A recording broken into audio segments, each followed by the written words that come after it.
What's up, everyone? I'm Greg Walker, aka the Big Dreamer, a 32-year entrepreneur. I'm one of 15 children growing up here in the inner city of Columbus, Ohio. I come from a family of drug abuse, alcoholism, sexual battery, anything you can name. I'm part of that history. Growing up in a family of 15 where no one ever made it beyond the ninth grade. That was my goal, to be the first one to ever graduate high school. And because of a loving teacher, I did. I did. So I became the first person ever to go past the ninth grade and graduate high school in 1984. But if it was a rough start. People told me, they called me a big dreamer. They said, do you think you, Greg, you're going to be the one to make it out? You really, ain't no one ever been past the ninth grade. How are you going to make it out? People used to call me a mute because I didn't speak. I actually didn't speak till probably about age 11 or 12 because of things that my father said to me and my siblings. And so I had a loving teacher named Miss Renee Rivers who used to talk to me in school. She used to tell me that I'm not who my family is. And then when people would call me the big dreamer, she would say, ignore those people, because I always did have big dreams. And I want you to have big dreams, because without big dreams, what are you going to have? You're going to have a small life. So when people told me I'm going to make it past the ninth grade on my first day of high school, my very first day of high school, my boys would pat me on the back. Greg, this is you, man. You're going to make it. I kind of smiled a little bit.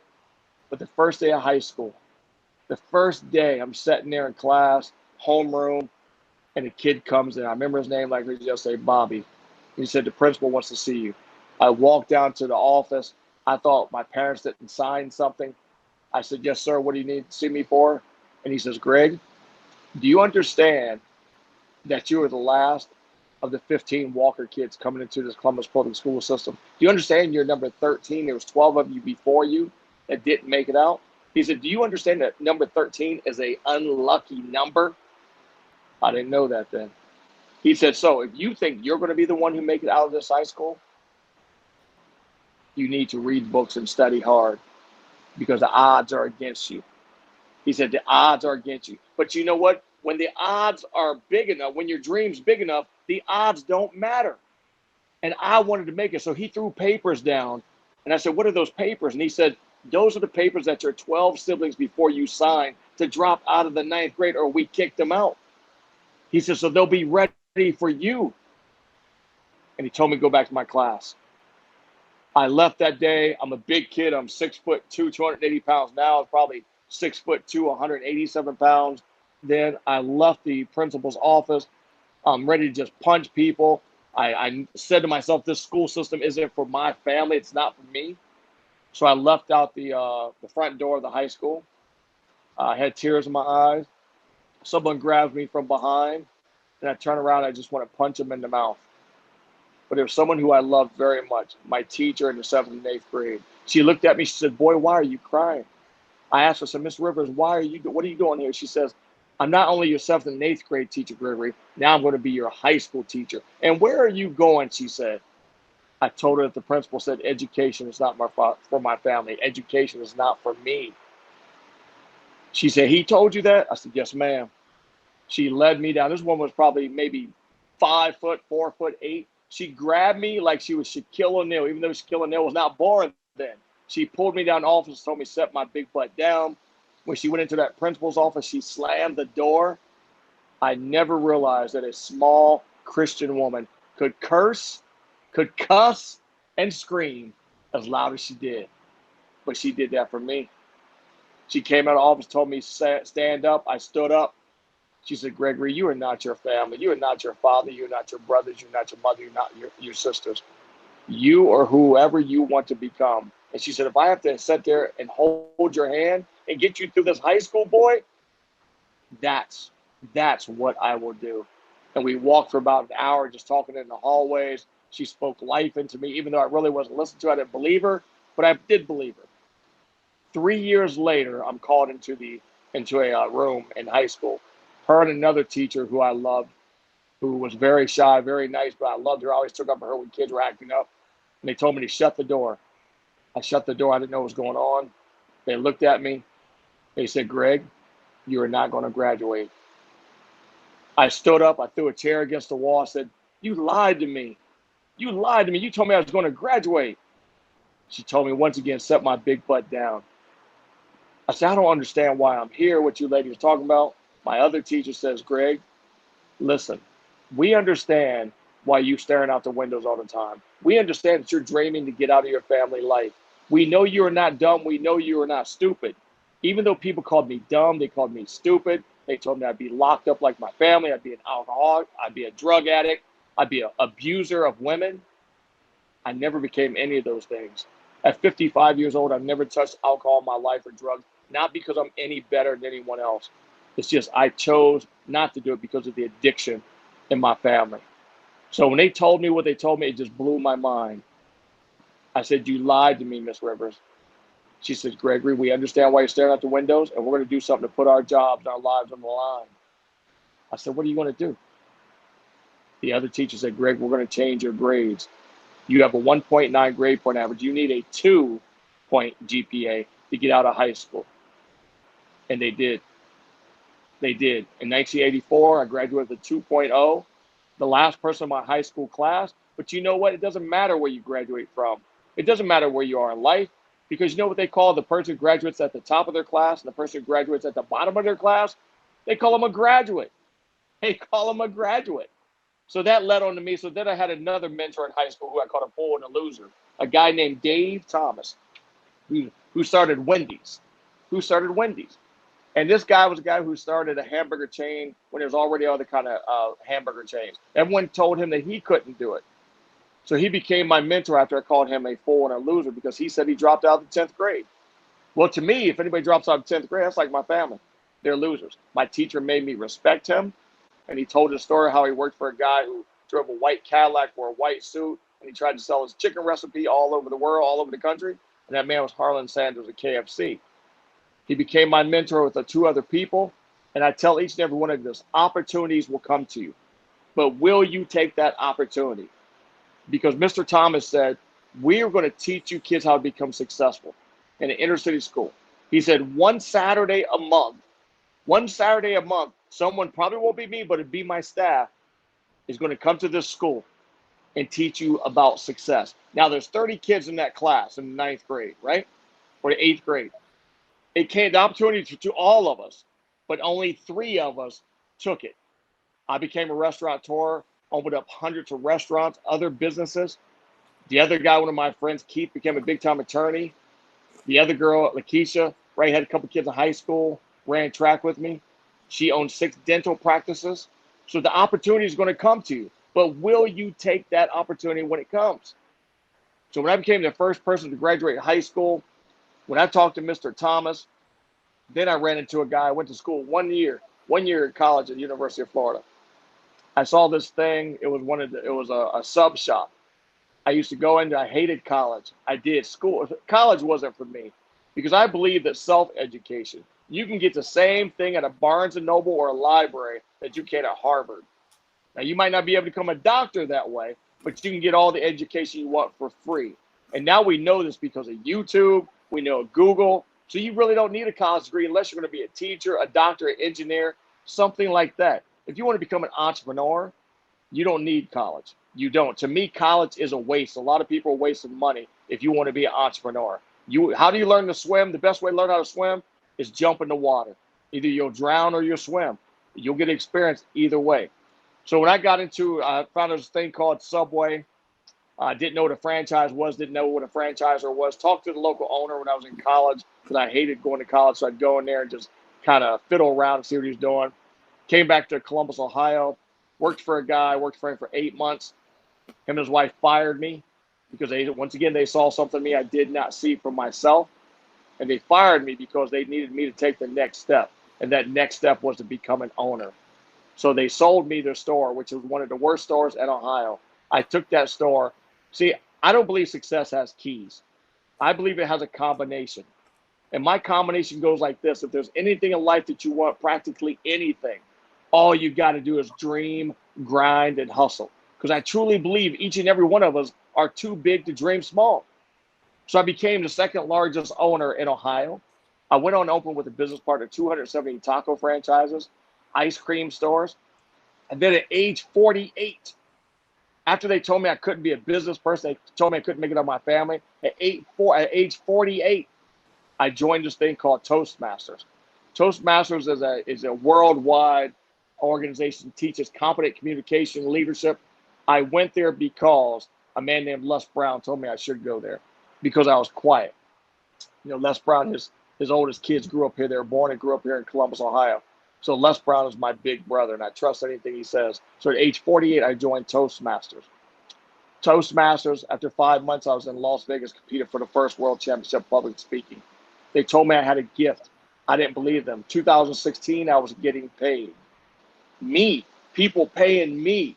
Fortune 100, 500 company, professional athletes. Are you kidding me? Me. When everyone told me I could not do that. They told me I could not make it out of high school. They told me I couldn't open restaurants. They told me I couldn't speak. I went to the World Championship twice, 2 out of 3 years, and I dropped out of 16. So I went 2 out of 2 years that I was in Toastmasters. See, it doesn't matter what people tell you that you can't do. What matters is what you are telling yours. I don't care what your daddy did to you, what your mama didn't do. I don't care what your next door neighbor did. What are you going to do? And the one tool you need, the one piece of education that you need is this and this. If you can have a mindset, if you can have the heart, if you can have grit, if you can have stamina, if you can have persistence, if you can be persistent every single day, if you can be committed. See, most people are only interested. I tell people, successful people take action. Unsuccessful people are always interested. I know you guys and girls have probably heard people say, man, I got this great idea. Big dreamer, I got this great idea. Everyone has ideas. But who's going to commit? Who's going to execute on those ideas? And that's what I have.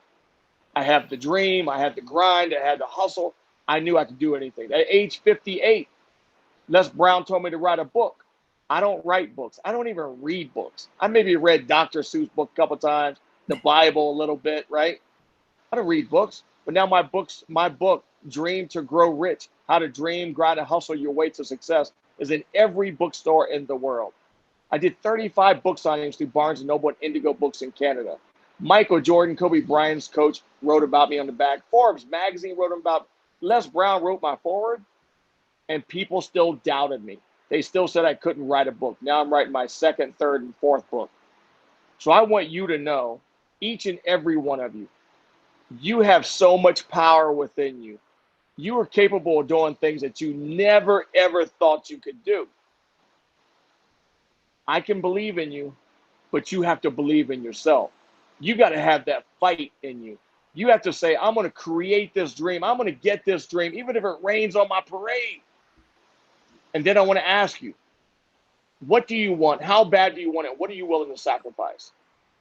I talk about my best-selling book. When I first went to my first restaurant, I slept in it for 3 years. 3 years. And I left an hour a day to come home and see my wife, take a shower, and see my baby girl.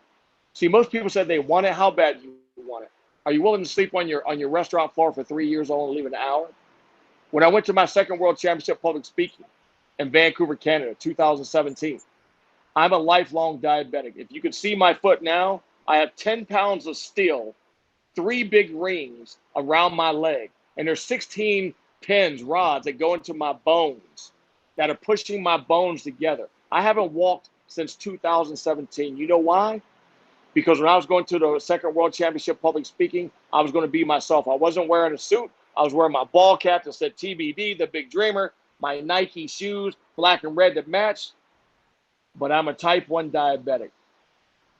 Type 1 diabetic. I got a sore on my foot. My doctor told me I couldn't go. I ignored him because I found my purpose, not my passion. See, I don't believe in following your passion, because if I followed my passion, which is bowling, I would be broke. Y'all hear what I'm saying? I would be broke if I followed my passion. I followed my purpose. And when I found out I could speak, when I communicate, when I could impact, inspire, and motivate people, nothing would stop me. So as a type 1 diabetic with a sore on my foot, that's not good. My doctor told me I couldn't go. I said, you're kidding me. I didn't ask my wife to marry me 35 years ago. I gave her sister the ring. I'm going. So I went. I wanted it that bad. So I'm asking you, how bad do you want it? I sacrificed my leg. 18 surgeries. I slept in what I call a pickle jar, a hyperbaric chamber. I laid in there for 2 hours a day. They close it like a submarine. You have to lay in there for 2 hours. I did that daily for 6 months because I wanted it. I wanted. Now I sat here with 16 pins in my bones, big rings. I look like Iron Man. I did that. You know why? Because at the end of our life, I want you to listen to me closely. At the end of our life, each and every one of us will say two things. We will say, I wish, or I did. I would never say I wished. I will always say, I did it. I did it, baby. I might have one less leg, maybe two less legs. I might be legless sitting next to my boy, my girl, right? And they're sitting there saying, I wish I would have done this, big dreamer. I wish I would have done that. I'll look at my no legs and I'll say, I did it, baby. I did it. We only have one life. We only have one life. And I want each of you to understand this. There are no do-overs in life. No one's going to give you anything. No one's coming to your rescue. You either have to wait for your ship to come in, which it's not, or you got to say, I'm willing to risk it all. I'm going to swim out there. Even if you can't swim, you better say, I'm going to swim out there to that ship because I want it. I want it so bad that I'll make that sacrifice. Because you will make sacrifices. It doesn't have to be a limb. It doesn't have to be anything harsh, but you're going to sacrifice ball games, birthday parties. But in the end, people's going to say, how'd you do it, big dreamer? How'd you do it, Greg? And you're going to say, remember all those basketball games I could not go to? Remember all those football games at a house that I couldn't go with you? That's because I was grinding. I was hustling. I knew what I wanted. I knew how bad I wanted, and I knew there had to be sacrifices. I want each and every one of you to know how smart you are, how beautiful you are, that there's no one who can stop you. Every day you wake up, you need to look in that mirror and you should say, this is me. My nose may be too big. My belly may be out too far than my chest used to be. Y'all know what I'm saying? You have to look at that mirror and say, there's nothing that can stop me. I am unstoppable. There's nothing that's going to keep me from living my dream. There's nothing that's going to stop me from getting my goals. You have to want it. You have to will it. And I tell people, you don't have to be smart, but you do have to have that will to win. That will to win, like Michael Jordan when he's got a flu. When he's got the flu and his temperature's over 100, 203, and he went out and played that championship game and he won. That's it, the will to win. It's not about the smartest people in the world. It's about who's willing to get in there and just be that dog, that junkyard dog, that person that says nothing's going to keep me from living my dream. That's what you have to be. When people come up to you, young people all the time tell me, hey, big dreamer, I got haters. I got haters. You know what I do? I clap. Yes, you have haters because you're doing something. And when you have haters come up against you, look at the bottom of your shoe. When you're walking through a park and you step on dog doo-doo, right? Where's that dog poop at? On the bottom of your shoe. So if you got haters, just always look. Listen, I used to take people's names and write them on the bottom of my shoes. I used to write people who said I was never going to be anything, and I'd write their names underneath my shoes. And every time I'd feel bad, I'd look at the bottom of my shoe and say, look at you. Look where you're at. My niece one time told me, says, Uncle, these girls are trying to pull me down. What do? I said, you just look down on them and smile. She said, what are you talking about? I said, Casey, Savannah, think about it. They're pulling you down. The only way someone can pull you or I down is if they're below us. You hear what I'm saying? They're below us. They're pulling us down. You don't have to get mad. All you got to do is look down and just smile and say, I see you. How's the weather down there?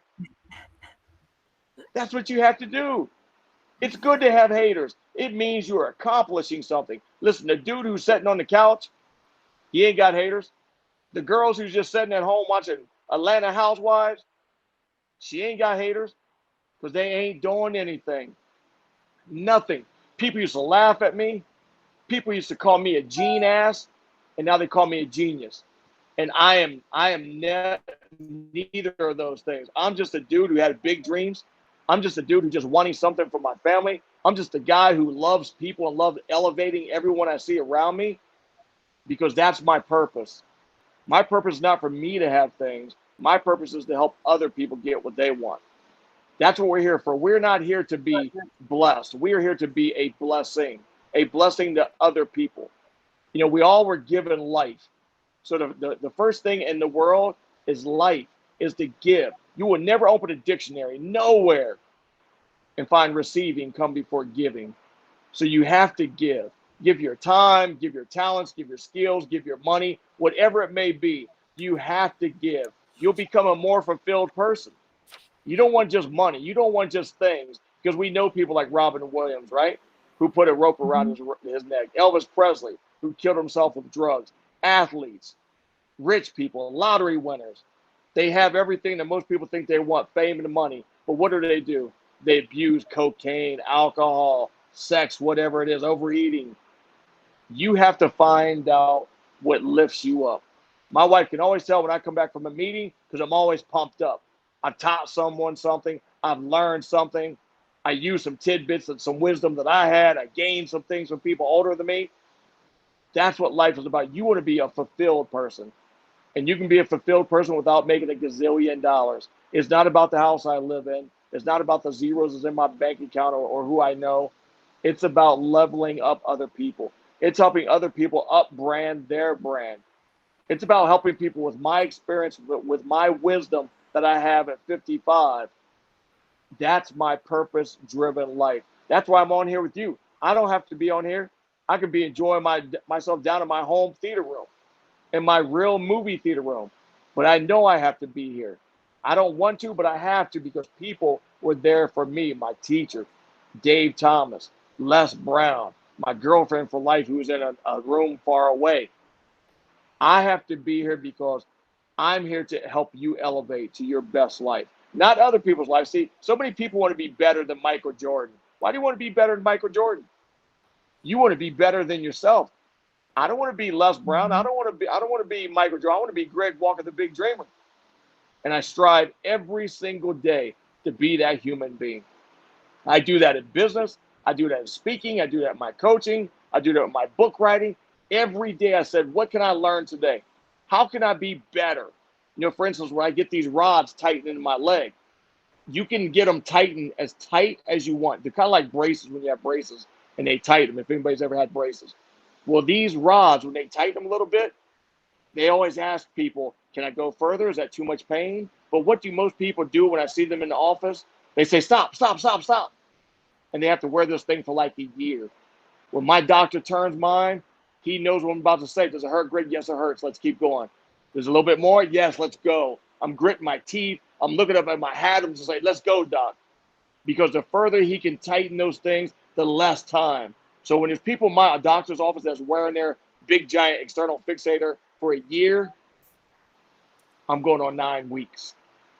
A year or 9 weeks, because I can take the pain. Take the pain. Take the pain.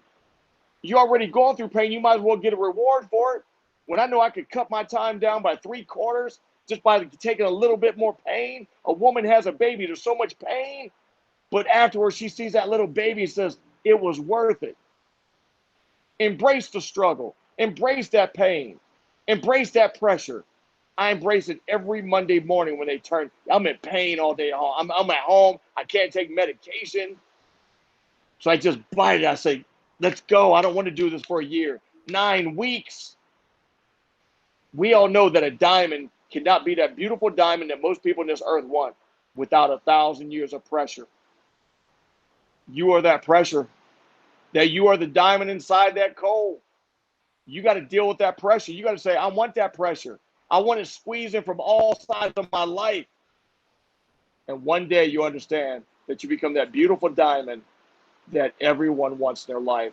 So remember this, if there's anything in life, practically anything that you want, all you got to do is dream, grind, and hustle. Because, baby, I believe we were all too big to dream small. I'm Greg Walker, the Big Dreamer. If no one told you they believe and love you today, understand you got a brother from another mother in Columbus, Ohio, who the world calls the Big Dreamer. And I ain't got nothing but belief and love in each and every one of you. Peace. learn more. I want to learn so much more about you. There's so many things that questions and want to go a little bit deeper in with you, with with Dave Thomas and that Saturday and that moment that you guys chose to and you took that opportunity is such a great lesson for young people, because the opportunity's there. If you don't take the opportunity when it's presented to you, that's a whole other story. And you were able to go and you were able to do that on a Saturday afternoon, and you and three And people took that opportunity. I forgot to say this. I tell people in my book, I didn't really go for the mentoring because I really didn't understand that. The reason I really went one Saturday a month for a year was because when you're raised with 14 siblings in the poorest part of your state and your parents are alcoholic drug addicts, I went there because they brought free Wendy's. Yeah. I did. I didn't realize till after. It wasn't until I probably opened my sixth Subway store later in life. I thought everyone knew Dave Thomas. I thought Mhm. everyone was mentored by him, right? And Right. that's when it finally clicked with me. Is when I thought, wow, I was mentored by this guy. Because here's the thing: when you watch marathon runners running, they are so thirsty for that water when they're running. They grab that little cup and they're like drinking. They're drinking it so bad it's coming all down their face, whatever. They want that success that much. Mm-hmm. They want it that much, and they just throw that cup down because they know they're just going after their dream. And Yeah. my job at 55, my wife and nieces, they cry because I talk about this, but I'm a realist. Mm-hmm. Even though I never touched alcohol or drugs in my life, I'm a type 1 diabetic. The average man lives to be 74. Diabetics live less. If you have an amputation, take 15% off your lifespan there. I'm 55. Right. I don't know what my last day is. So every day I wake up, I ask my God to give me at least 10 people. At least 10 people. More is better. That I can make smile, that I can put a piece of mustard seed and inspiration, impact, and help them live their life. That's why when someone calls me, they'll say, "How you doing, Greg? This is such something." I say, like I told you, I'm blessed to see your smiley face, your beautiful face. I'm blessed to hear your voice. I've never had anyone not smile on the phone or on video, Mm-hmm. because we all want to be validated. We all want to feel special. And every day I wake up, that's my goal, is to make someone smile, because you never know whose life you change just by a simple smile. I just posted yesterday on Facebook. You are one, hi, how are you today? You're one handshake. You're one, wow, I love your eyebrows. You are one something away from completely changing your life. Mm-hmm. And that's my goal. That's it.